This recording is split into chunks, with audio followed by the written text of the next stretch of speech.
So yeah, I mean, I think the topic that we've kind of had a chat about was kind of developing an environment and a culture within a club. So I think the baseline of what I'll chat about today is around those two topics, because they are obviously, you know, big topics. So I'll kind of gloss over them if you will, and then hopefully by the end of it, there's a couple of questions that I'm obviously more than happy to answer, and then hopefully you kind of take maybe one or two things from this. And listen, I'm not trying to reinvent the wheel by any stretch of the imagination. This is just kind of from my experience and the opportunities I've kind of had and gained.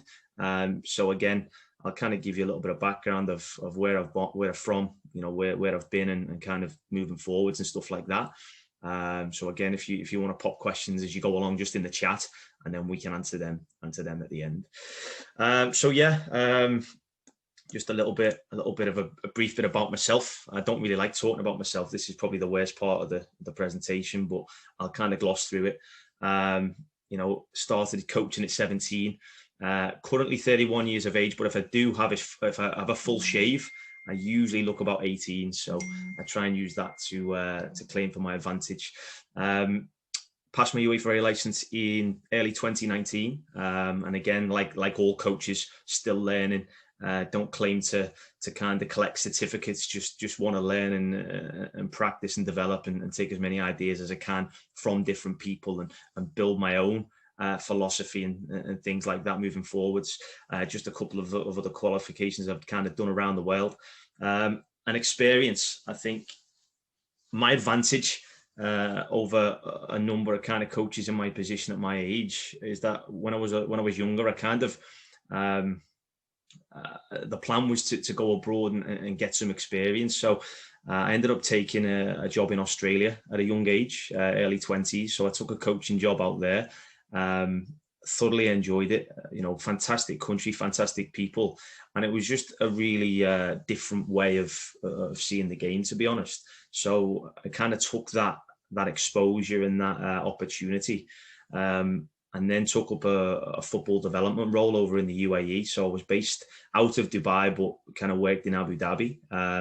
Now, for any of you who've been over there or lived over there, the kind of culture shock, if you will, when we talk about football is interesting, because it's a lot of pay to play stuff. So you pay to play over there, whereas obviously in the UK and places in Europe, it's kind of, if you're a top quality player, you'll be selected for an academy and so on and so forth. So, I mean, that was interesting. We had some top talent within our development programs, but again, like I say, it was a pay to play environment, so you had to kind of approach that slightly different. Again, thoroughly enjoyed my time out there. Completely different to Australia, and again, it was completely different to the UK, where I'd previously been working. So again, two different varieties which have shaped me as a coach, to be honest. And then my most recent exposure has been out in Canada, where I've only just recently got back to the UK a couple of weeks back. So I've been out in Canada for over 3 years, mainly in a technical director role. So I've been out there, kind of, as I said before, if some of you are on the call, it's more of a jack of all trades, master of none, if you will, in terms of, you're doing your coach education. I can't be off the pitch. I need to be on the pitch. That's a key part of who I am and my identity. So I never wanted to let that go, but there is obviously office work included with that, administration. You're speaking and having meetings with the Soccer Association on a regular basis. Obviously player development reviews and so on and so forth. The job description kind of goes on, but again, thoroughly enjoyable. Different style to Australia, different style to the UAE, and a different style to the UK. So I like to think I bring something a little bit different to the table with those, 3 experiences plus my other experiences. So like I said, they're job roles that I've kind of been involved in. So I've, again, assistant coach, head coach, coach educator, head of football development, and most recently technical director. All of those roles completely different to each other. And you need to be adaptable. And I think that's kind of a big message that I've found over the years, that you've got to be adaptable to these certain scenarios, these certain positions, because if you're not, you won't last long in those roles. again, just briefly, previous professional clubs that I've worked at, Brisbane Roar, I was lucky to work with the feeder club and the youth team at Brisbane Roar whilst in Australia. Preston North End and Manchester City are two other clubs here in the UK that I spent a lot of time at. And I think you'll see the trend as we go through the presentation. There's, a lot of links to Preston North End, a lot of links to Manchester City, just because those two clubs especially have kind of molded my thinking for the game, to be honest. So we'll talk about that too. And then I just popped in a couple of mentors that, that I like to bounce ideas off from time to time. So we'll talk about them too. Again, just if any of you know on the call, know Stuart Gelling, ex-Japan national team assistant manager, worked quite closely with Javier Aguirre, who is the head coach. He's actually out in China now. I think he's part of the under-23 men's setup with the Chinese national team. So again, someone that I come across in my early years and kind of mentored me through the early coaching badges, and is someone that I kind of hold in high regard. Martin Hoare, kind of a friend from growing up, but someone that we kind of shared, a lot of footballing links together. And then again, both really interested in coaching. He's currently working with Manchester United's women's team as the assistant manager to Casey Stoney. So somebody who's, a real character on and off the pitch. And also, again, a good friend and a mentor. And then the last one, Kevin Murphy, who's over at Rangers now in the SPL, in the Scottish League. He was actually my boss at Manchester City. So, someone that, again, looking up to, but also good to bounce ideas off, and a really good guy too. So just again, I think the big thing is always good to have mentors, always good to have people that you can bounce ideas off, but also link in with. So I'm going to put these 3 questions in at the start. I've left them in at the end too, because hopefully, listen, I'm not going to answer these 3 questions. I'm not going to give you 100% clarity and you're going to leave and know exactly what to do. That's not what we're doing this for, and this isn't why I'm doing it. I'm going to give you examples of kind of how I've shaped an environment, how I've created a culture at a club, and then I'll give you an idea of what success was to me as a coach, and how it has been over the last couple of years. And then again, you might decide to take some of this stuff. You might go, no, that's not for me. And it's all trial and error. I think we all know as coaches, we're almost the best thieves, aren't we, in terms of taking stuff and obviously making it our own. Probably not the best comment to make as a Scouser, but we'll go from there. Okay, so I think the first thing is we want to build a culture and environment. We need a way to work. And this is something that I kind of set out very early doors when I joined one of my clubs in Canada. And I think as a technical director, overseeing the whole club and the whole technical program, I felt it was massively important that we implemented something that resonated with everybody, not just myself, but my coaching team on the grass, but also kind of the administration staff and the external staff, the strength and conditioning coaches, the physiotherapists, and so on and so forth. So the way we do things, we ensure we maintain the highest possible standards off and on the pitch. So it's no longer good enough just to be a top coach on the pitch. You have to be a role model, and we'll talk about that a little bit later. But you've got to have that extra wraparound, and I think that's key to building a culture and an environment. Is you're not just a fantastic coach on the pitch. You've got to be a fantastic person too. Educate players, adopting a holistic approach to development, and the big thing for me was valuing long-term development over short-term success. I was working in a club that, to put it into context with the UK, was probably the equivalent of a lower level academy. Let's say probably a Cat 3. I don't know whether they've got rid of the Cat 4 academies, but a Cat 3/Cat 4, I would say. So on that line, in terms of maybe like an Accrington Stanley, if you will, that sort of level of academy. So, we were never going to claim to be, a top academy within the country, with the country being so big. But what we wanted to speak about, and what we wanted to talk about throughout the years that we've worked there, is long-term development was key for us. We wanted players coming to the club at, let's say, U6, U7, and we still wanted them to be playing for us at U14, U15, still having the same enjoyment, but at the same time, still developing at a rapid pace. Listen, some players are going to develop a little bit later than others, and we all know that. but we want those players to be a part of, the club was Kingston United, so we were called KU, part of this KU way. This is how we do things on and off the field. And we weren't about U8s, U9s, wanting to win every single game. That wasn't it. We wanted players to get fair game time at those younger age groups. We wanted them to develop and become universal players that can play in different positions. We didn't just want to develop a right back or a centre mid or a right winger. We wanted to develop a player that was competent in a number of positions. So that was a big part of the way we, developed our programs. I mentioned it before, role models. I mean, for us, again, I think I live and breathe it. So this is something that I kind of brought to the table. And I thought it was massively important that if I'm going to act as a role model, we all did it as coaches, and it kind of went from the top right through. So again, this is not just on the field, but this is off the field. You're controlled, you're professional, you're speaking to parents. And when you're speaking to these parents, again, it's in a professional manner and then enthusiastic. I think enthusiasm goes a hell of a long way. And I think it's almost underrated from what I've seen over the last couple of years, not just in Canada, but back in the UK and other countries.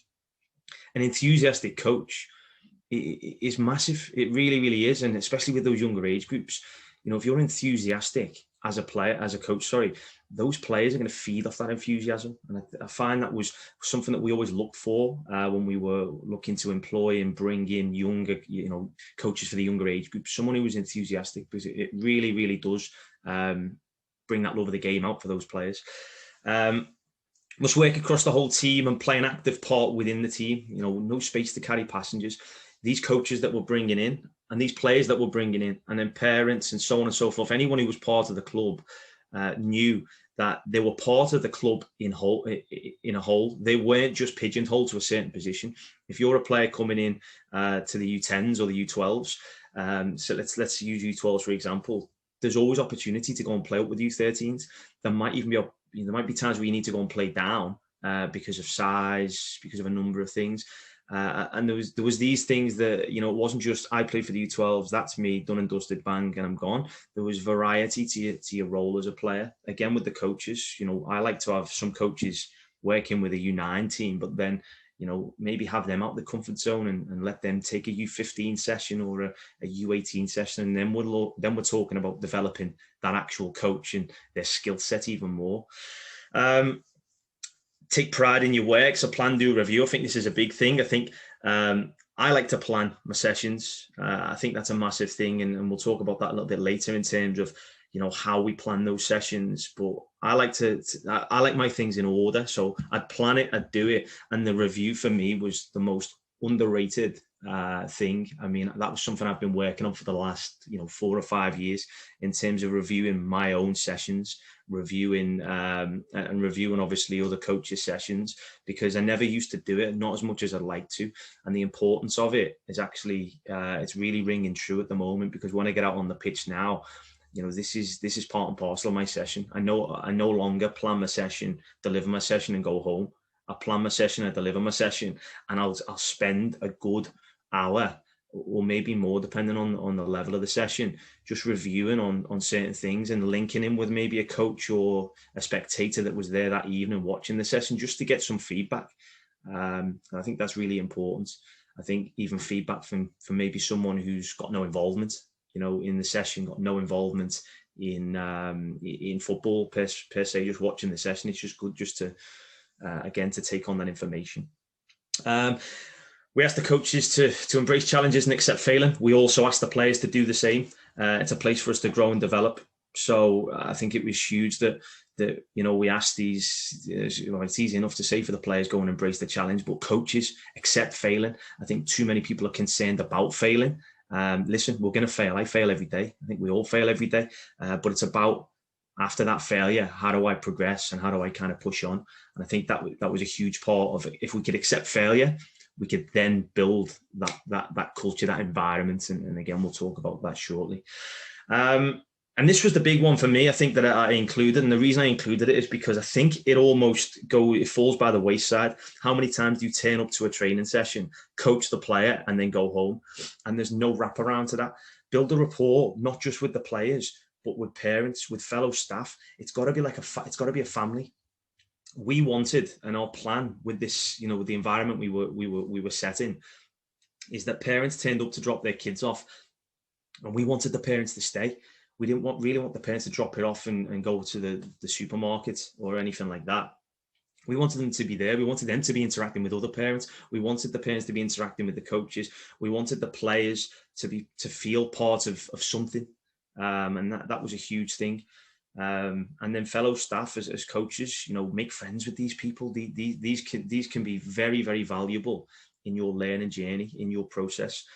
These coaches that are working with you they're gonna give you the feedback that you require. They're gonna help you and push you to get to that next level. So again, communicating effectively, it was a huge thing for us. And obviously, you talk about the parents and players. Parents see the players for the rest of the time. You don't see them. If you're lucky enough, you might get your players for 4 or 5 hours a week. So that's 4 or 5 hours a week. What are those parents telling those players for the rest of that week? So if you can have the parents on side and spreading that message of what you require, what you want, they're more likely to buy into it and be on board. The last thing you want is, that infamous car ride home with the parents kind of, yelling and calling all sorts to the player for not performing. You want that parent on side to make that extra effort to really go. For me, when it goes the extra mile. And then the last thing, an easy one, finally, just enjoy it. Enjoy that. I mean, that's why we coach. Enjoy being on the pitch. Enjoy getting grass under your boots, and enjoy delivering sessions to develop these players. So this is something that, again, I mentioned earlier that, Manchester City, Preston, North End, Brisbane Roar, these have all kind of, been a part of development. This was a big thing at Manchester City that we worked on, and I loved it. I took it because I thought there's a little bit here that we can use, and it makes sense. It rings true. So our cultural environment was based around these words, these 6 words, and these words they had to be lived every day by the coaches. So the group of coaches that we had, they'd be out testing players with these words: the words respect, the words positive, the words educational, discipline, challenging, aspirational.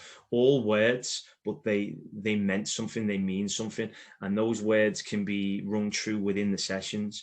And it was massively important that throughout those sessions our coaches use these keywords too, because we wanted to develop that understanding of what these words meant, and we'll talk about them shortly.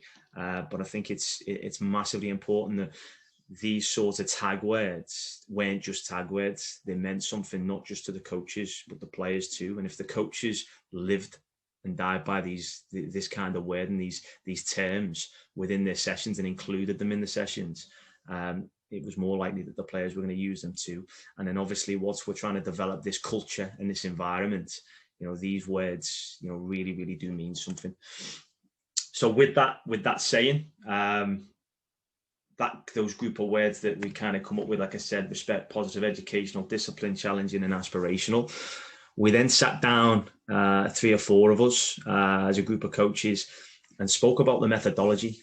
We wanted some basic principles as a club, and we wanted a style of play that, our team could be playing on, let's say, a field in Toronto. So where we were based was in between Ottawa and Toronto, but this, we could be on a field in the middle of Toronto, and an aeroplane or a helicopter could fly past with people in, and they're, football people watching the game.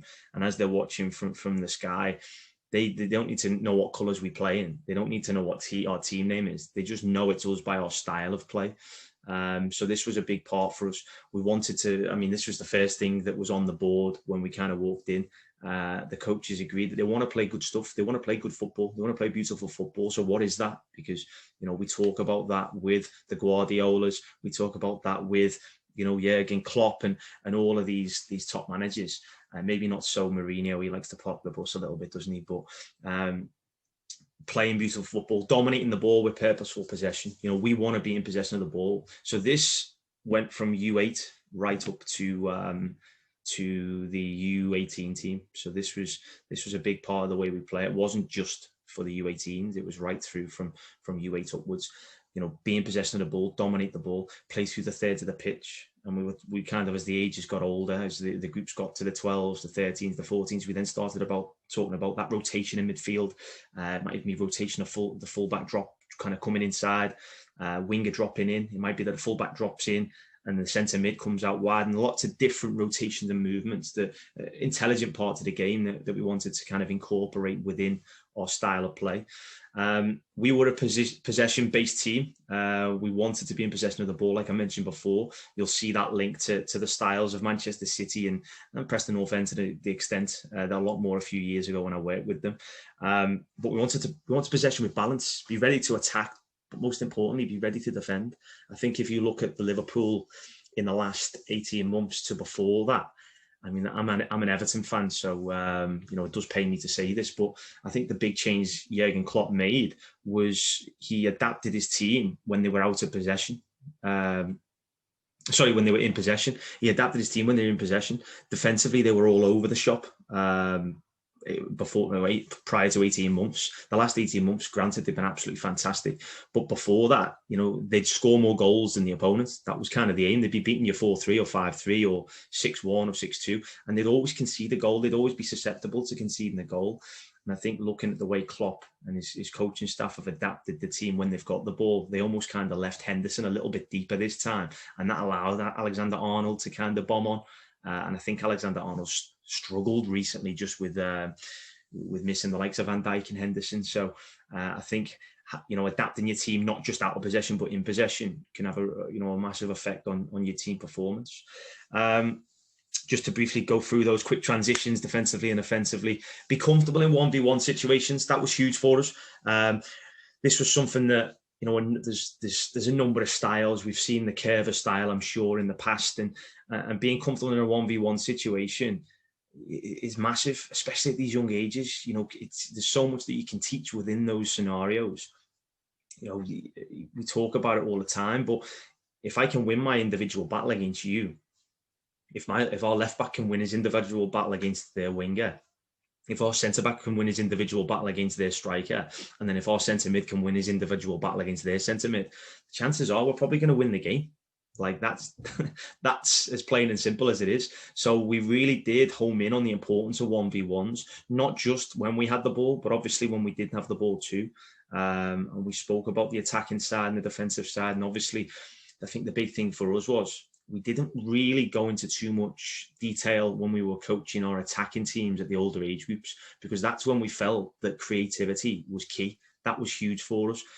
We would talk about the detail in terms of defensive stuff, but when we were in the final third, it was almost, lads, just go and play, go and be creative. Come up with, you think outside the box. They're the type of players that we were looking to develop.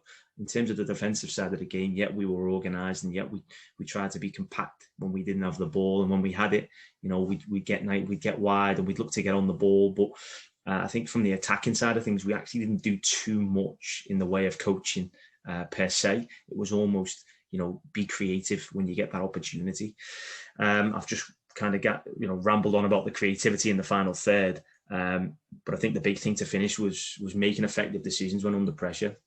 I think the best players make good decisions a lot more often than bad decisions. So, if we can make those good decisions and effective ones under pressure, we're going to be developing good players.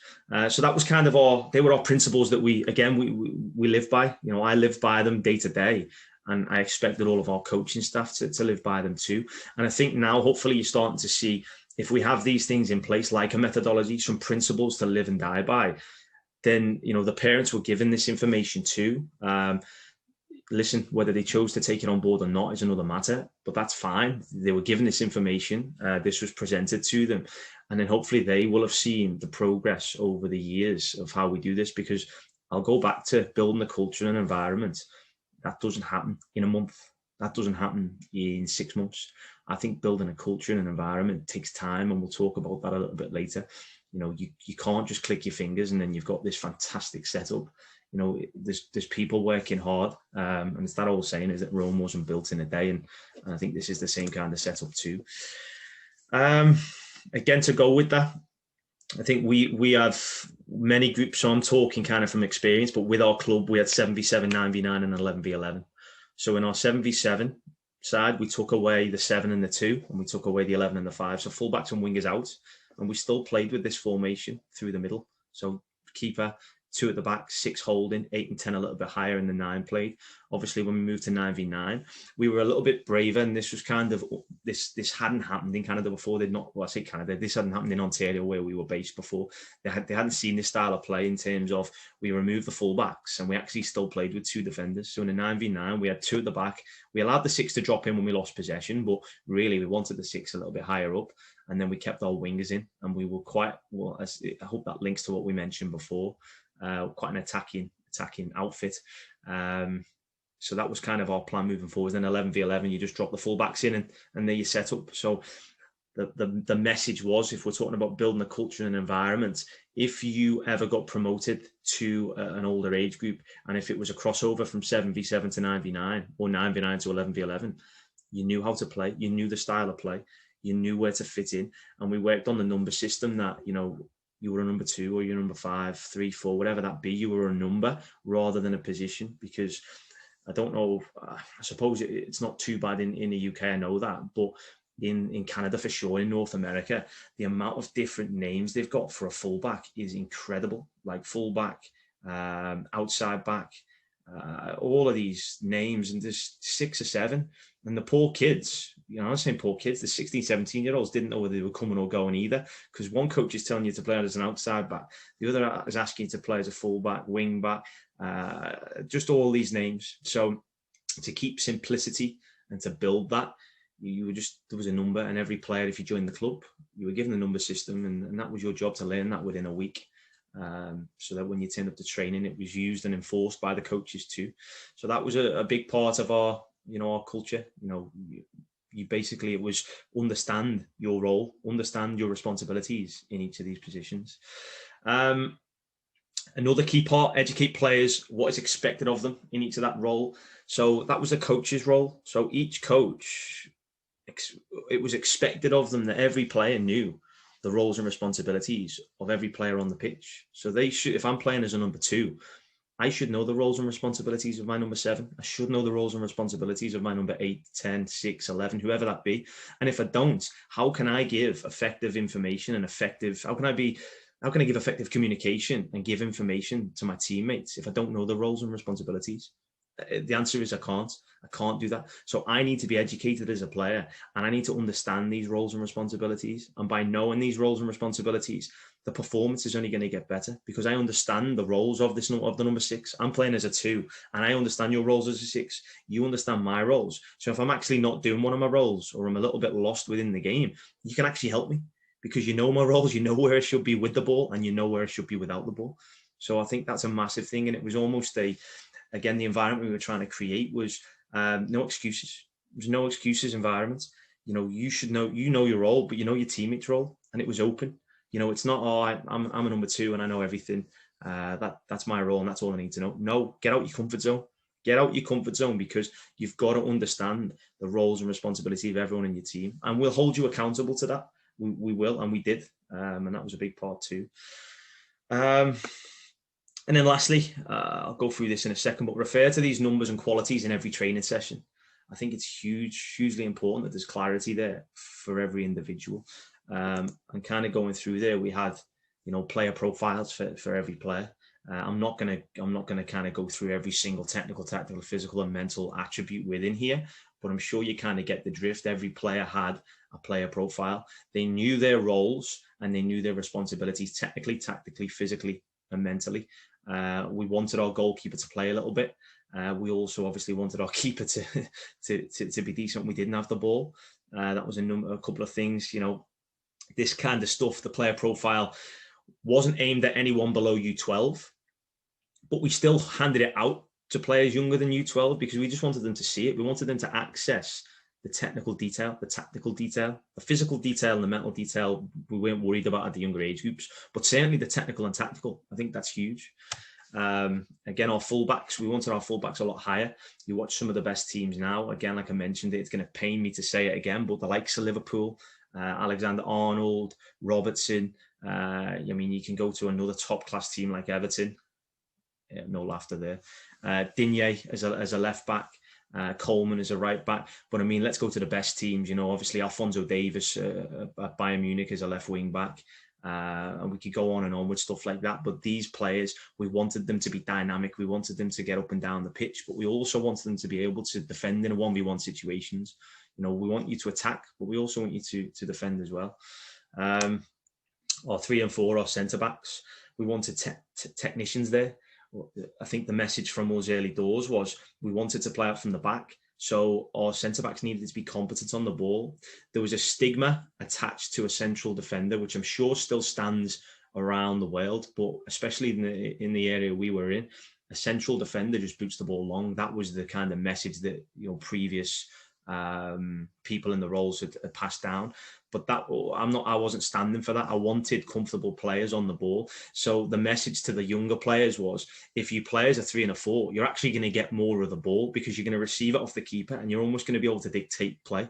And you might be able to kind of show your range of passing and you're going to be a key player. So listen, that message didn't work straight away. But as the years rolled on and the games progressed and the training sessions went on, I think the players understood that actually when a lot of our sessions were around playing out from the back, they understood that actually I want to be in a 3 and a 4. We had players coming to us who were playing usually as a 9 or a 10 saying, if I can get on the ball a little bit more, I'd rather play there. So, that was the kind of message we were sending. And it's no surprise now when I look across our 3.5 year period that some of these players are a lot more competent, in central areas of the pitch. And that's because they're getting on the ball a lot more. I think number 6 was a key part of our DNA, if you will. Our 6 was the link player, from our centre halves to our midfield. When we had the ball, they were almost probably in NFL terms your quarterback. They get on the ball and they'd look to kind of zing a ball to the left wing or right wing. They'd look to play short. They were kind of dictating the tempo of the game. But as soon as we lost the ball, they were almost shielding that back 4. And obviously, if there was a fullback out of position, which, with an attacking lineup can be the case at times, the 6 would drop in and shift either 3 or 4 to the side that we were missing. 8 was our box-to-box midfielder, and every player at the club knew that. If you were playing as an 8, you were box-to-box. You had to have an engine. You had to get up and down, but again, you had to have quality on the ball too. You had defensive responsibilities, but there was no reason why you couldn't get forward and join in too. And I think that was really important, that we talked about breaking lines a lot. Can you play those penetrating passes? Can you look to get into these areas and join in and bomb on past the attacker? Can you play into the 9 and make runs beyond him? I think that was really important because obviously we know that's very difficult to defend against. And then the 10 role, we look to play in pockets of space. I think in years gone by, you look at the likes of the Mesut Ozil and the Juan Roman Riquelmes and those players of yesteryear that, almost played as a 10 but didn't do anything off the ball. Everything they did was on the ball and they're almost a luxury player. It pains me to say it now because I'm an Everton fan and we've got James Rodriguez. He's a phenomenal footballer, but when we lose the ball, he's absolutely useless to us. We may as well be playing with 10 men. So the kind of the role of the number 10 for me has changed over the years, and you still have to have a little bit of quality when you lose the ball. But again, the role of our number 10 was, give them the ball, get them on the ball, get them in the half spaces, get them kind of playing in between the opponent's back 4 and their 6 and get them creating things and running at players. Getting on the half 10 was a big part of our game too. So if you're a 10, can you get on the half 10 and can you run at players? I think we all know, hopefully some of you have played the game before, that if someone's running at you and they're direct, it's very difficult to stop that. So that was a big part of our style of play too. 7 and 11, kind of almost inverted wingers, if you will. We had them starting wide, but the cutbacks were a big part of our game too. Can we cut back to their 9? And we found kind of, especially in the female side of our club, there was almost a lack of headers. People wouldn't get on the end of crosses. So we worked a lot more on the cutbacks, those low-driven balls back in, and we found a little bit of success there. And, we kind of developed that and added that to the boys' game too. So that was a big part of our game. So hopefully, if you do come up against us, you now know the style of play there. So you might be able to kind of nullify us a little bit. And then just to finish off, I think it's extremely difficult in football to be an out-and-out number 9 on your own, because most of the time you're up against 2 centre-backs. That's usually the case. So if you're playing as a number 9, you've almost got to have every attribute under the sun. You've probably got to go in behind. You've got to be fast. You've got to be strong. You've got to come short to play, to maybe bounce. You've got to be able to spin. You've got to be able to run the channels. You've got to tick boxes in all of these areas if you're going to be a number 9 in this day and age. But what we kind of, and obviously scoring goals was, is the be all and end all at times, isn't it, for a number 9? But we relied heavily on our 7 and 11 and our 10 to join in. So as soon as we won the ball back, number 9 had options. You see too many times in a 4-3-3 formation, it ended up being a 4-5-1 because the 7 and 11 are either lazy or they just kind of play a defensive role. For us, we wanted 7, 11 and 10 around the 9 to almost share the workload and chip in with some goals too. And just to finish, that combination play and link-up play was key for us too. So I wanted to show you this video. Hopefully it kind of works. I know Zoom can be very temperamental.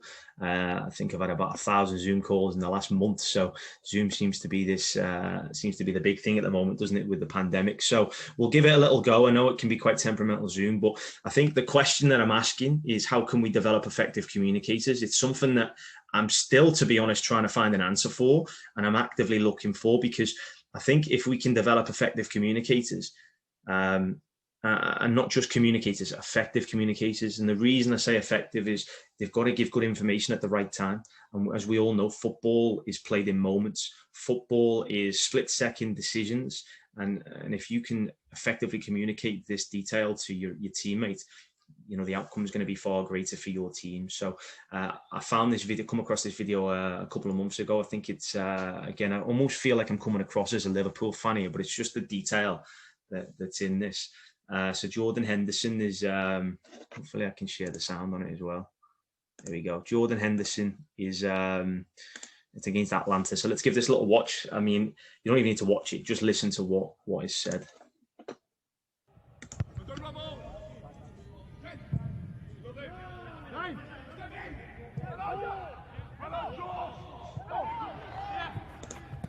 Brilliant, son.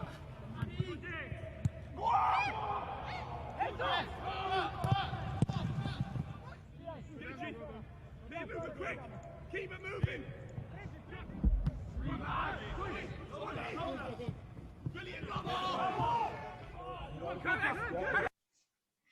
So I think the big thing is, that's kind of cut off a little bit early there, but I think the big thing is, and we've shown this to our players, and I think this was a massive pointer in the right direction, because I think the question to the players was, what was going on there in the video? What was Jordan Henderson saying? What was he doing? And what the kind of feedback was, it's not rocket science. And we talk about, effective communication in game. A lot of players in this day and age, they genuinely don't communicate outside of football. As we all know, a lot of the stuff that they're doing is online. It's they're on their Xbox, PS2. I mean, I'm saying PS2. I'm sure there's 25 other PS whatever's, but whatever they're on these days, there's actually a lack of communication. So I think that really I've seen it over the years. Like I said before, I've worked in a number of different countries. Effective communication is almost going out of the game. So the big thing for me moving forward is, how do we develop these sorts of players? How do we develop them? Because there's definitely not enough of them. A lot of our stuff in North America has been college. Can we get a player to play in college? Can we get a player a scholarship? Well, we can. They've got to be technically, proficient. They've got to obviously have good physical attributes. But this is the thing for me that stands out whenever I speak to a college coach is, can they communicate on the pitch? That's a question I always get. And I'll be honest with you, a lot of the time, the answer is no. They can't communicate on the pitch. They're relying on the coach on the side of the pitch. They're relying on maybe one player in the team. Yourself, if you're playing 11v11 and it's U16, U15, U16, or anything, even a little bit younger, communication goes, you might get in the team being a great communicator above someone who's a tremendous technician. And that's based on how good your communication skills are. So I didn't really want to go off topic there too much, because we're talking about building the culture and an environment. But within building that culture and environment, I think communication is not just great for players. It's key for you as a coach too. So I've just a couple more slides. I don't want to keep you too long, and we'll kind of break for a little bit of a Q&A. But the expectations of our coaches. So our kind of full-time coaches were told that, session plans were to be uploaded 12 hours prior to a session. And in that way, again, if it's, let's say it's our U14 head coach, or U16 head coach, or grassroots head coach, these guys could actually access the session and have a little look, because if they wanted to swing by and watch it, or even swing by and get involved, drop the coach a text to see if they needed a hand, then they could do. It was also handy for me in my role just to monitor stuff, because as we know, clubs, especially in North America, completely different to the UK in terms of, you've got 28, 30 different teams. You've got to manage all of these different coaches, and this helped massively. And again, it was habit. Again, building the culture and environment. If we can have good habits in there, people, holding themselves accountable to uploading session plans, something as simple as that, then that they're going to hold themselves accountable to other things too. Obvious things like attendance logged, results, player grades, lineup submitted, all really important things, minor things, but important things too. And we like to implement the homework tasks as well. That was kind of issued each week, not just to the squad, but sometimes just to individual players.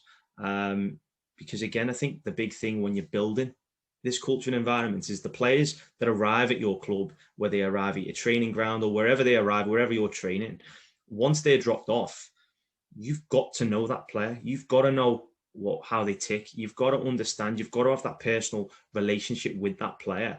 Because listen, how do we know what's going on in school? How do we know what's going on at home? When they arrive at the football pitch, that's their free zone. That's their time to enjoy, being on the pitch. So it's massively important we get to know these kids and these players, whether they are U8, whether they are U18, first team, it doesn't matter. Again, look at the best managers in the world. You've got to be a people's person, and that's part of the role. So setting these homework tasks almost with a little bit of TLC, go and take that away, go and watch Manchester City versus whoever it might be, go and watch Kevin De Bruyne because he plays in your position. Come back to me with 6 or 7 moments in the game that he was positive and got his head up and looked to play forwards. Brilliant. Did it, come back. There we go. Little Joey did that, right? And maybe little Joey wants to know, go and watch Ilkay Gundogan play and maybe set him a different task with that. So I think that was a key thing too. Players going away and doing the extra bits, not just being happy with being at training, going away and learning, educational. And we go back to kind of building, the culture earlier with those key words. Educational was on the little circle that we presented. So, that kind of ticked the box there. And then the last thing there, I think some IDPs, individual monthly targets. And I think those things, we kind of had them at academy level. I'm sure if there's academy coaches on the call now, you're familiar with the 12 weekly reviews. This was something we looked to implement. It was a little bit longer in North America just because of the amount of club teams that we had. But that was kind of the basis, a more in-depth meeting with player and parent. And again, holding the player accountable, holding the parents accountable. And again, the coach has an opportunity to speak, but also this is a great forum for the player to speak up to, because we all know that the players, just as many as there are, turn up, do the bare minimum and go home. So, we want to develop a more rounded player. Let's see how many more we've got left here. Last couple then. So the training structure, just to give you an idea of how we worked. And the ghost coach was a big thing. This was introduced to me by would have been Kevin Murphy years ago at Manchester City. Fantastic idea. No such thing as a head coach and assistant coach. We scrapped that, and it was 2 co-coaches. I deliver a session, and rather than you sitting watching as the so-called assistant coach, you'd be drive-by coaching. So I'm delivering a main session and giving coaching points, but then you're trying to affect as many players as possible individually throughout that session. And I found that was a massive thing. And I'd certainly try and use that if I were you, because a lot of us do get hung up on, well, I'm the head coach. I've got to do this, this, and this. And this is my assistant coach and all that bollocks. But to be honest, I mean, how we kind of worked, it was, having the ghost coach. So today I'm going to lead the session, and the ghost coach is going to do the individual feedback while I do the team. coaching, and actually that seemed to bear fruit as the years went on. Again, we spoke about the more emphasis on 1v1 duels, units of the team, and decision making. And our training topics for the 4 weeks were in possession, out of possession, transition to defend / attack, and then occasionally we would do set plays. That would only be for the older age groups, but those 3 groups: in possession, out of possession, transition to defend and attack. So, I mean, that would be the idea of what one of our sessions would look like. Again, I don't really want to break it down too much, but, you know, again, this was the big thing for us, the 1v1 duels. We really worked on that a lot.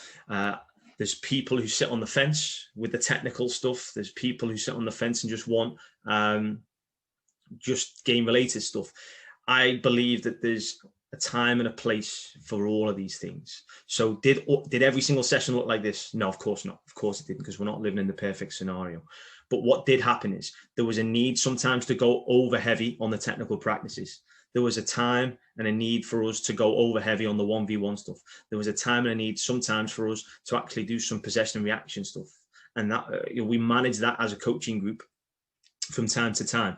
You know, it was not straight to the point. You've got to follow this regime. It was quite open, and an open forum for people to add their own bits. Because the last thing I ever wanted was to write down a session plan, give it to the coach, and say deliver that. Because for me, the reason I coach is because I get an opportunity to be creative. That's the reason I coach. So, well, part of the reason I coach is obviously other reasons too, but I want to be creative on the field. I want to help players, you know, learn and develop. So the last thing I wanted to do was, you know, hand a sheet over and say, right, copy that session, deliver it, because I'm sure we all know we deliver things different, slightly different.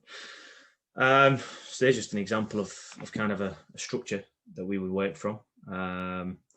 Just to give you an idea, I mean, we worked on the basis that 8 was a high intense session, 6 was, you know, a little bit, you know, relatively decent. A 5 was a more of a relaxed session to prep us for our game day. And then, just as I mentioned there, there's our kind of training themes that we worked through over the 3 weeks. Again, set pieces and set plays didn't really come into play until, you know, the older age groups, but we looked at working on these things as we went through. So, for example, if there's 3 sessions a week, week 1, the first session we talk about build-up play and progression.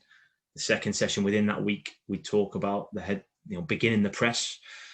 And then the third session will be pressing aggressively and recovery runs. Listen, if we had 2 league games in a week, then we'd have to adapt. But like I said right at the beginning of this session, adaptability is absolutely it's huge. It's massively important, not just as coaches but as players too. So if we had to adapt the schedule, then we adapted it, and that's kind of how we worked our way through.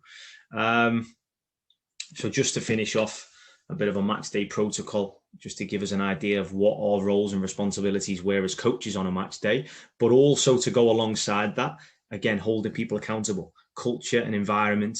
You know, with that, we live and breathe it every day.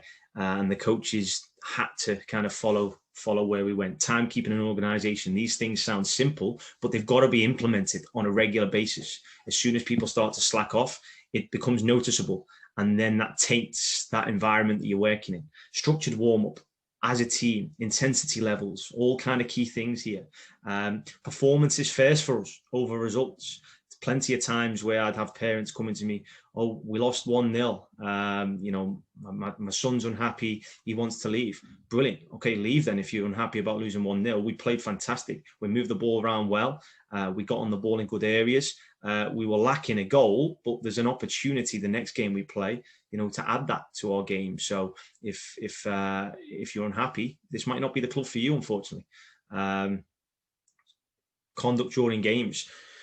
This was a big thing for coaches, not just players. You know, we talk about, you see coaches on the sideline waving their hands in the air, kicking water bottles.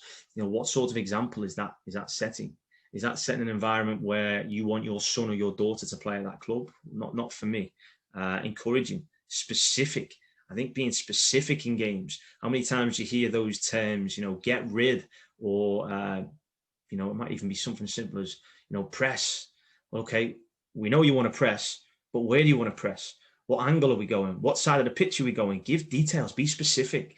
And that was a huge part of how we kind of, changed our coaches' mentalities, so to speak, because, tell them why.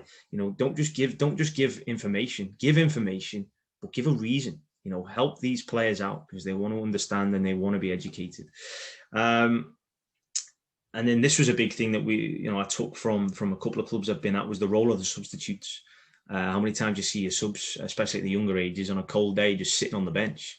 Well, is there an opportunity where there's a bit of space where they can be, doing some 1v1s and staying warm and being active and actually being ready for when they come on the pitch? Because there's times where you have 8 or 9 different players, 8 or 9 different subs. Having them all sitting there on the bench is almost a bit of a killer for them in terms of time. So that was another big thing. I won't ramble on too much. Again, if there's any information you want, if you want the presentation, there's an email address for you.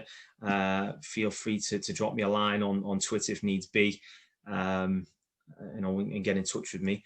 I'll just finish with this last slide because I asked the question at the beginning: how do we shape environment? Well, for me, my short answer is live it every day. How do we create a culture? Well, my short answer is time, education, and reinforcing the messages. So they would be the short answers for me. And then what does success look like? Well, to me, where I was working, it was development. There was a little bit of enjoyment, of course, which is everything you want with football. But I think also there could be different successes for people like yourselves. You might be working in an academy that requires first team players. You've got to develop a player to the first team. Well, that's fine. You might be working with a first team. You've got to win a trophy. Again, that's fine. That might be what success looks like to you.